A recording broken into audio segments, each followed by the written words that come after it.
Hello everyone, I am Keshav. I hope you all are doing well and keeping yourselves healthy, staying at your home. Today I am back with another video, and in this video I will teach you chess nomenclature or chess notation in other words and related chess piece value.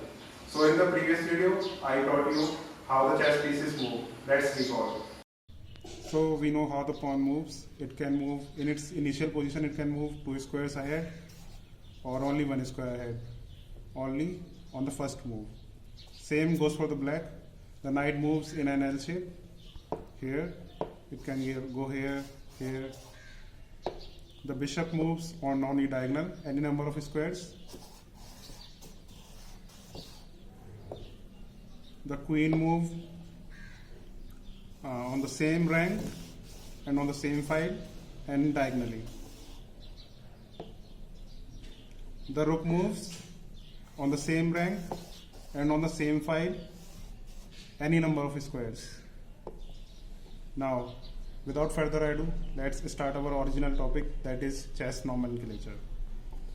So this is our chess board. It has 64 squares, as you can see. There are 8 rows.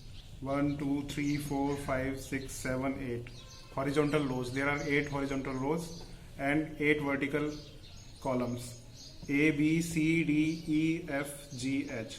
So for example, we want to name this square, then this will be F6.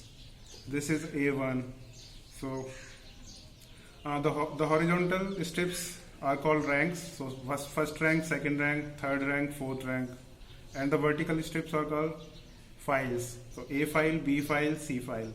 So for another instance, like we want to know the position of this square, then we go here. This is H file and 8th rank. Then this square will be H8. And with the piece, let's move our knight. Let our knight is placed on F3 square, and it can move on here. Then this square is E5.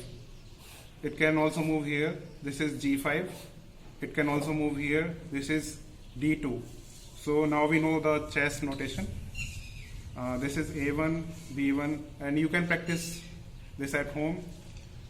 The main points are, the horizontal lines are called ranks and the vertical lines are called files.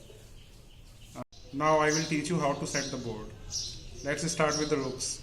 The first rook goes to the A1 square and the another rook goes to H1 square. The king goes to the color opposite to it, that we know that this is white colored king and it will go to the black square then. The queen sits beside the king. The knights, one sits on B1 square and another on G1. The bishops on C1 and F1. And these pawns come on the second rank.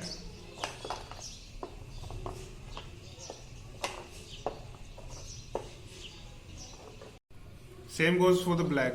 The king goes to the square which is opposite to it, to the white square. The rooks go to their respective places. The bishops, knights, and the queen. In my college and other areas, I have seen that people keep the kings on different files, but this is not the correct way. The correct way is when the kings are facing each other. So this is the correct way of placing kings. On the E file, one on E1 and the black king on E8 square. The pawn goes on the 7th rank.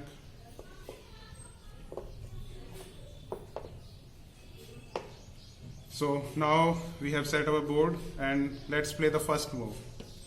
Let's play E4. The pawn goes from E2 to E4. As I have already told you that the pawn can go 2 squares ahead in its first move, so let's start with E4. It could also go to E1, E3, but I moved it to E4. So black also plays some move. Now let's move on our another topic, that is relative chess piece value. So starting with the pawn is given the value 1. So its value is 1. Bishop and knights are given value 3. That is equal to 3 pawns. So they are equal. They are not actually equal, but I will tell you that later. But for now, for the time being, you can suppose that the knights and the bishop have the same value. The rook are a bit more powerful. They have the 5 points, means 5 pawns. And now comes the most powerful piece, the queen. It is 9 points and equal to 9 pawns.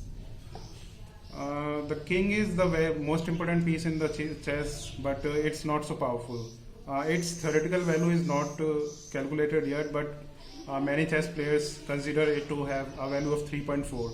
That is equal to 3.4 pawns, but in actual sense it has infinite value, as I will tell you later about the chess principles, that when the king is gone, the game is just lost. So it is meaningless to give it some value other than infinity.